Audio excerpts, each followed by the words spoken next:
Kabuff. Kabuff, Junge. Wir sind zurück. Der Bunker ist leer. Ich freue mich. Es ist zu heiß für die meisten Leute wahrscheinlich. Aber nicht zu heiß, um den Mr. Olympia-Titel zu jagen. Wir haben noch Zeit, aber jedes Training muss auseinandergenommen werden. Ich habe übel Bock. Wir nehmen auseinander, stellen dieses Jahr, ich krieg schon wieder Gänsehaut, wenn ich drüber rede, stellen dieses Jahr Topform auf die verschissene Bühne, das kann ich euch sagen. Deswegen gibt es heute Hamstrings und Back, also komplette Körperrückseite sozusagen. Habe ich damals schon ab und zu gemacht, ist jetzt aber wieder fester Bestandteil. Damals habe ich mit Rücken angefangen. Jetzt, seit ich drüben bei den Amis war, habe ich es ein bisschen umgestellt.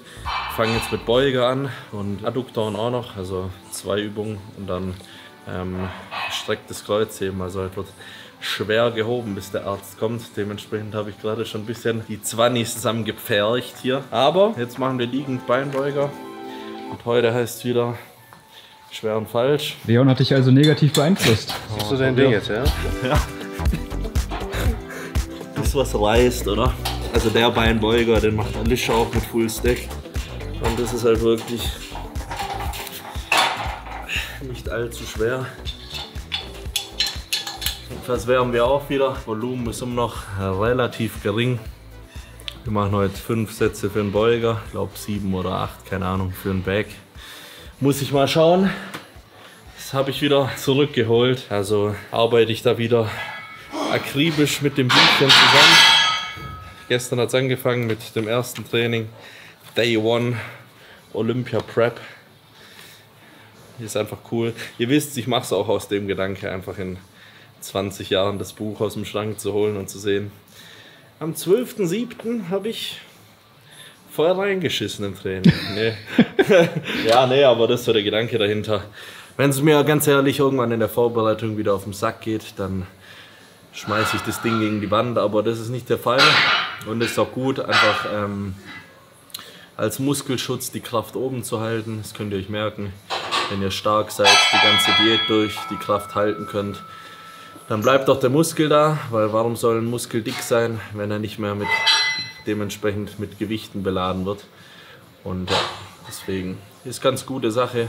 Bücher könnt ihr abchecken, Miracle Wear, und ansonsten schreibt es euch nicht ins Handy, das ist so ein Tipp von mir.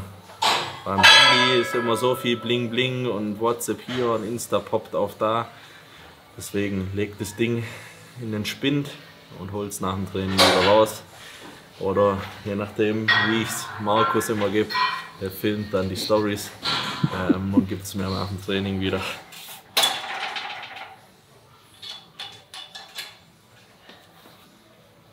Das Ding hier, unbezahlte Werbung, das rettet euch den Arsch, wenn es um Verbesserung geht. Dann das plugge ich jetzt einfach rein. Dann hole ich mir eine 25er.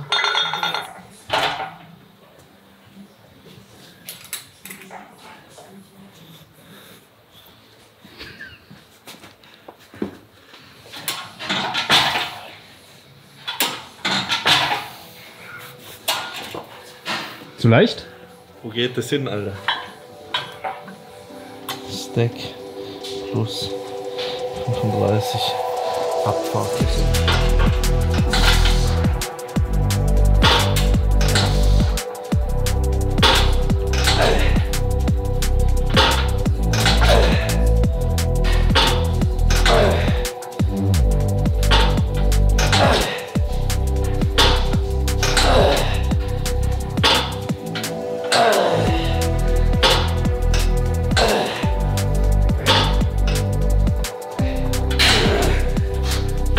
Komm.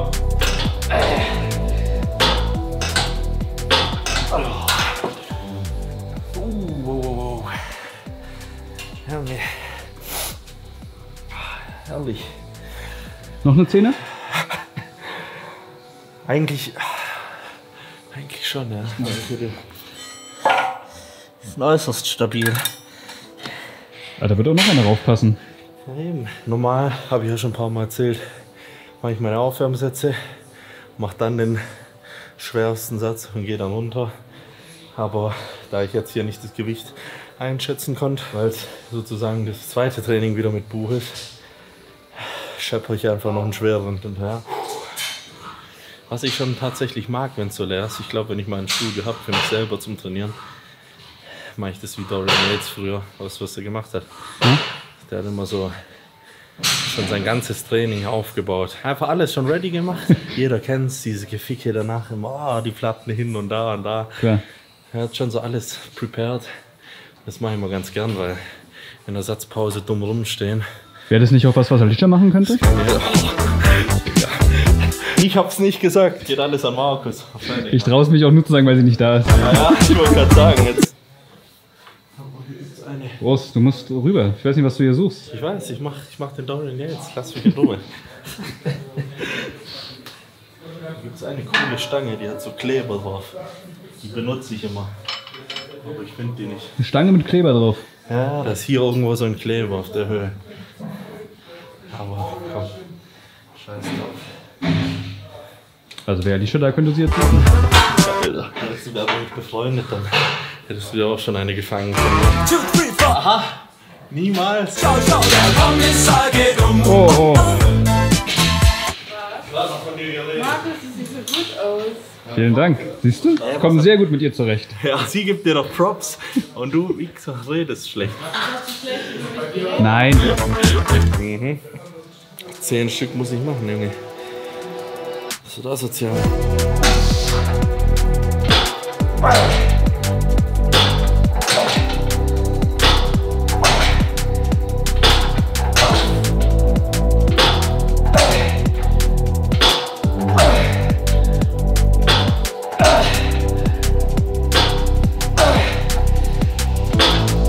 Komm. Ja, komm extra. Hoch, hoch, hoch. Oh, sheesh. Das war eine mehr. Ja, Mann. Das war gut. Jetzt machen wir noch einen doppelten Dropsatz. Ihr wisst ja, ich feiere Dropsätze und dementsprechend kann dann Markus auch was arbeiten hinter der Kamera. Auch mal was zu tun für mich.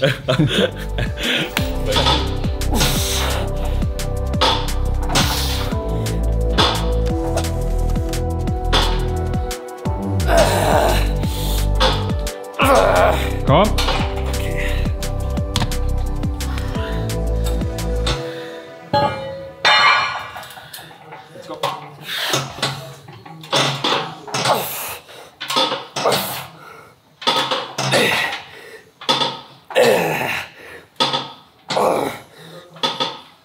Komm, komm, komm.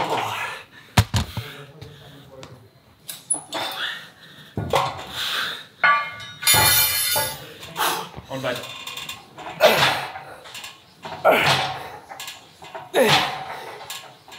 Easy weight, komm.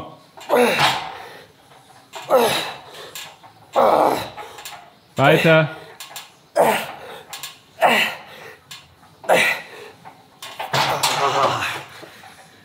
Oh, fuck. Oh, das ist gut gedroppt.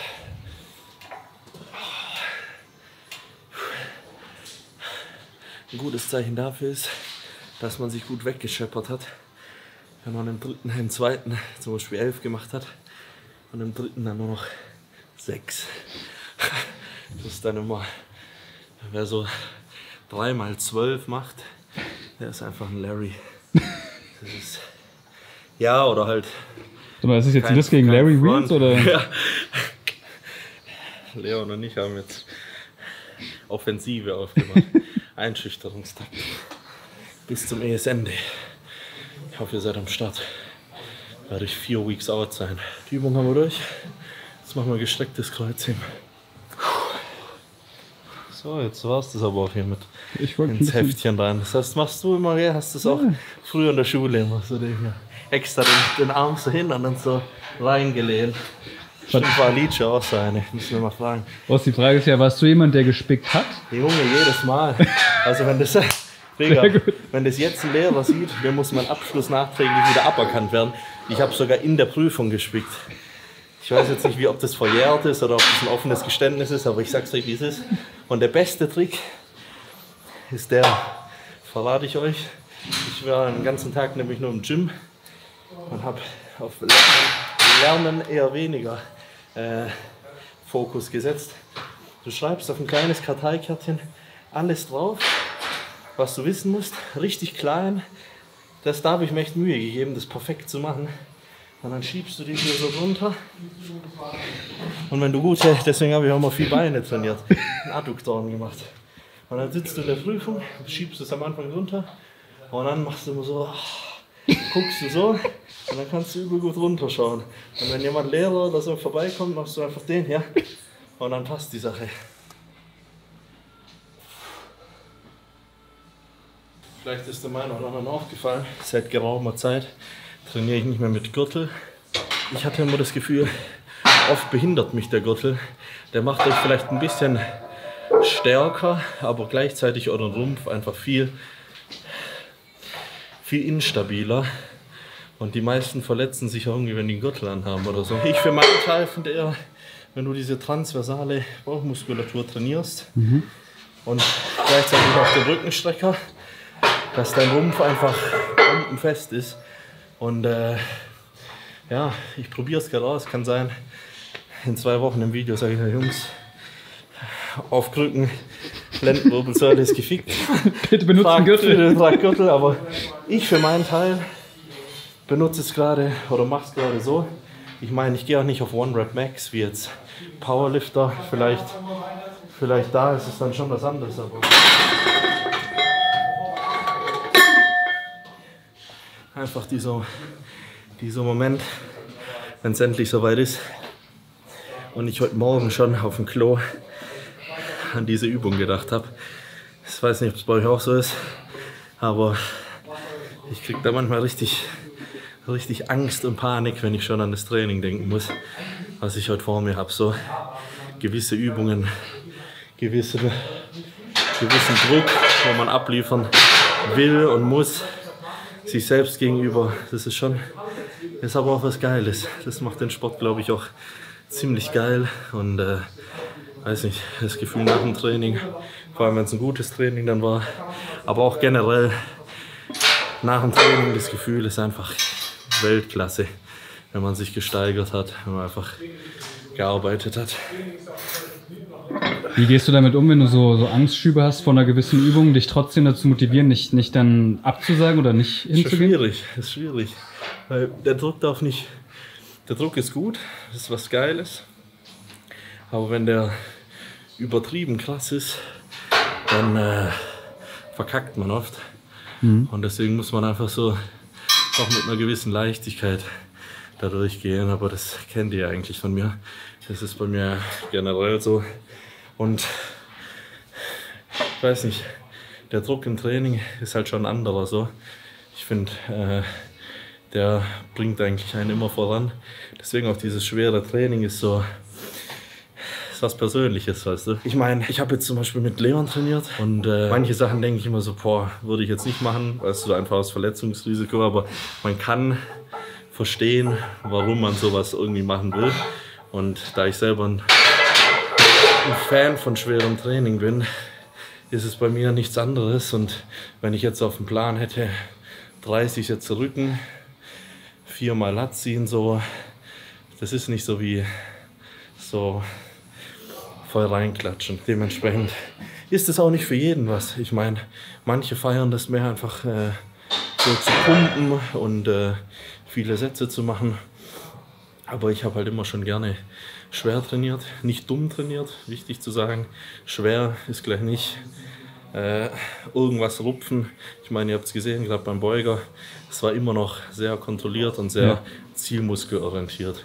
Das sage ich jetzt so oft, bis es irgendwann drin ist, weißt du. Weil letztens war ich wieder hier und dann waren da Jungs am Start, ich weiß nicht von wo, aber habe ich mal so ein bisschen beobachtet von der Seite. Junge, was die am Trizepsseil gemacht haben, da hast du halt echt alles getroffen, aber nicht dein Trizeps. Das war ganz wirr und ich glaube, sowas kommt dann von so schweren Falsch-TikToks, weißt du, so auf witzig und viele halt. Ich meine, die meisten checken die Ironie, dass es eigentlich ein Witz ist so, aber viele oder die 10%, die es halt nicht checken, die sind ziemlich schnell, ziemlich durch, wenn die sowas machen. Und da passiert halt wenig bis gar nichts dann, außer einer passiven Struktur. Und deswegen Was verhindert ihr jetzt bitte? Jetzt muss ich jetzt in mich gehen.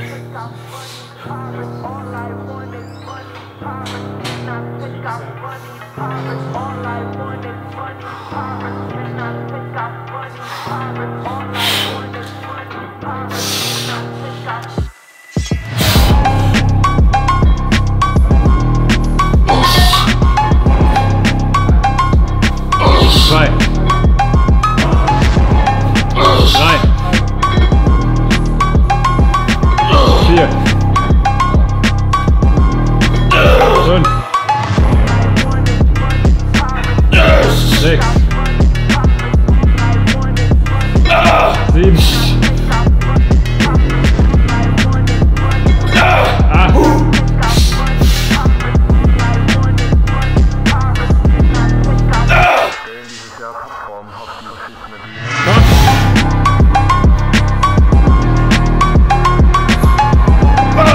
10.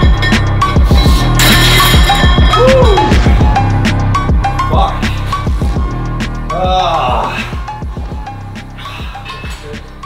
Das war ein PR, Motherfucker. Oh, fuck.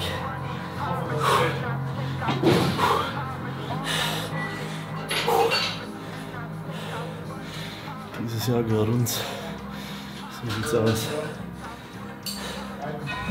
Wir ziehen alle mit. Die Leute denken ja immer, ich trainiere immer ohne Musik. Aus GEMA-technischen Gründen muss es immer leise sein. Aber manchmal ist die Ruhe selbst der Schlüssel. Und der Hass ist noch drin. Du bist richtig ganzen Hass des Alltags. Wenn ihr Stress habt daheim, wenn ihr Stress habt im Geschäft, wenn ihr Stress habt in der Beziehung und sonst irgendwas. Das ist euer bester Freund, euer Antidepressiva hier.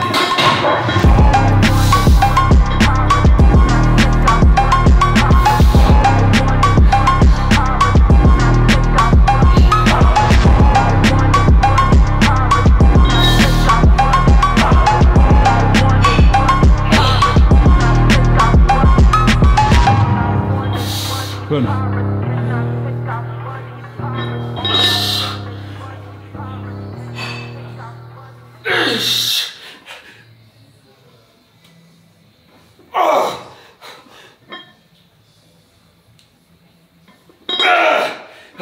Komm!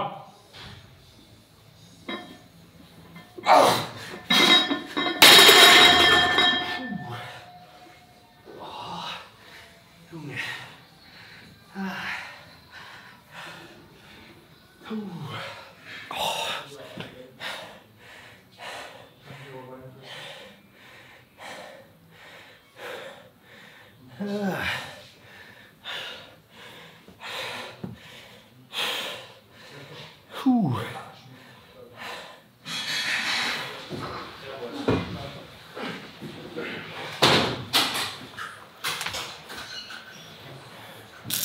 So. Angekommen bei Übung Nummer 3. Adduktoren, 2 Sätze. Ich glaube, ich brauche nicht viel zu sagen.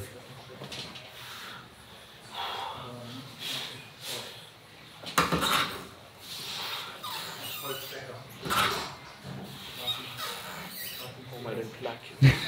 Okay. Eine halbe Stunde sieht man dich nicht. Wo warst du mit dem Ding? Was? Nicht mal von dir selbst auf andere schließen. Ja. Jeder weiß ja, dass ich das Ding brauche, so oft wie ich das in der Hand habe.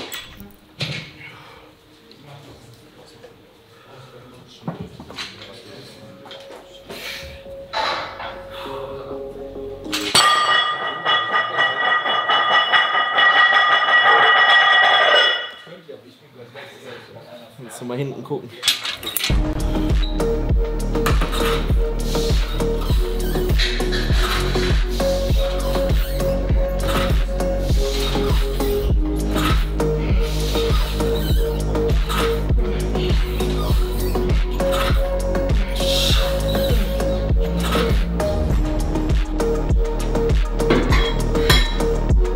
Nächste Übung, Chest Supported T-Bar.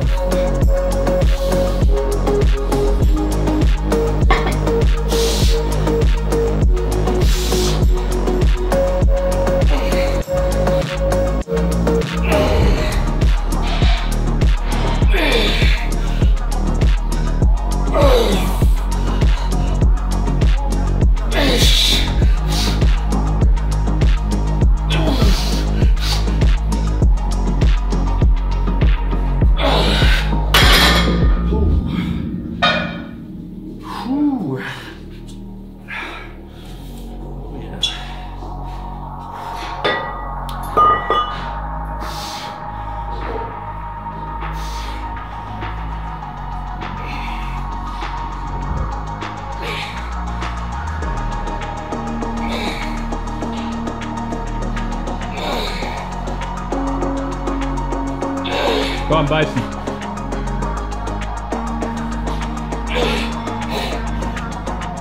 Hoch, hoch, hoch.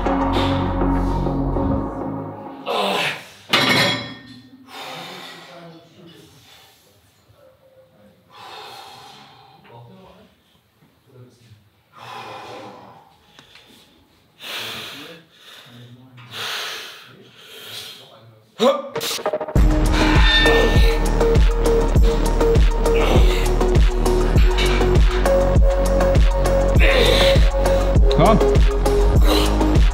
Voraus.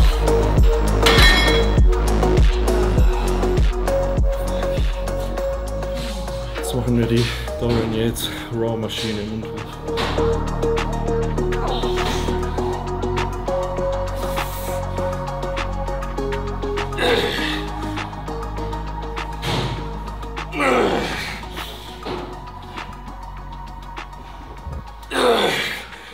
Komm.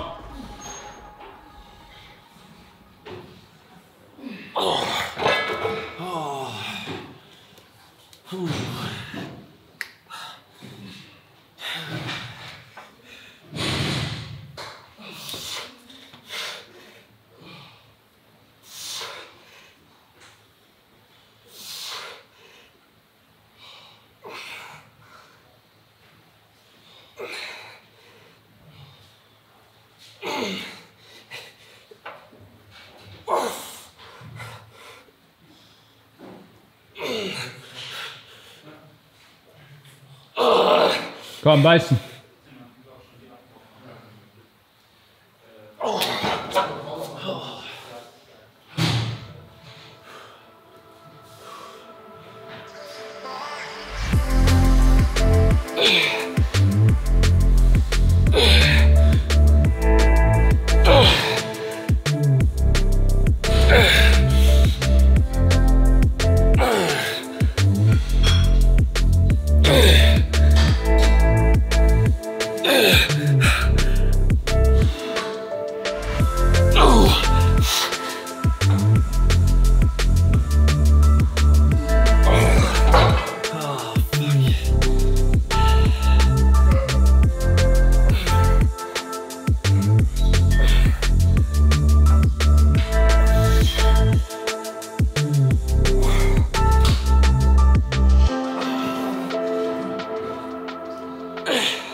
Junge. Enges Latziehen auch wieder für mich entdeckt, muss ich sagen. Lange nicht gemacht. Warum nicht? Weiß ich nicht. Gute Frage. Weil ich oft halt die für ein Lat gemacht habe und Klimmzüge oder so oder im Untergriff Lat ziehen und mir dann dachte, hey, brauche ich nicht. Aber jetzt wieder gemacht. Das ist zwirbelt auf jeden Fall gut. Jetzt machen wir abschließend noch vielleicht 2 Sätze Überzüge. Einfach auf viele Wiederholungen. Und dann soll es gut sein für heute. Wir waren ja auch schon knappe 2 Stunden da.